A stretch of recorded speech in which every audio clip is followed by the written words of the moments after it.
Alright, so a little update on our loofah garden bed. This is our first year growing loofahs.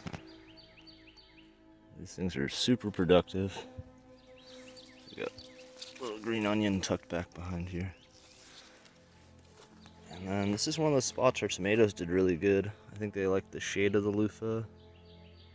We have overhead sprinklers in here, and I think that stops a lot of the tomatoes. We've only had luck with these smaller varieties, but you can check it out. We got another loofah back here,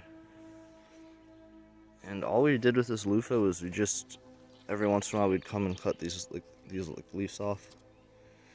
But this thing took over, and we had to trim it back a few times because it started growing down to the ground. But it's still flowering, and look, there's a new loofah coming on. And it's doing really well with really growing stuff all together. So we got tomatoes, loofah, green onion in here. And some Swiss chard here that's gonna be coming up soon, hopefully. Let's see, here's one of the loofahs. Kind of look like zucchinis or giant cucumbers. But I'm pretty sure you just let these sit on the vine until they get hard. I'll show you a hard one here in a second. They start turning brown, like yellow like this. They go from green like this to yellow and then to this color here. And this one looks like it's almost done now. Got really soft for a few days. I was worried. But now it's starting to harden up a little bit.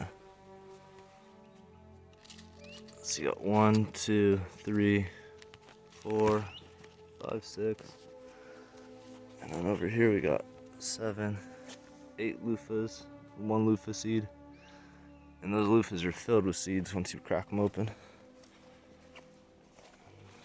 We still have enough room to grow some tomatoes over here. Tomatoes finally started coming in, so that's a little update. I think we need some more fertilizer on these tomatoes. They were a little watery last time I checked. And we still got more loofahs coming in too. So that's it. I think this one will be ready first. But thanks for watching.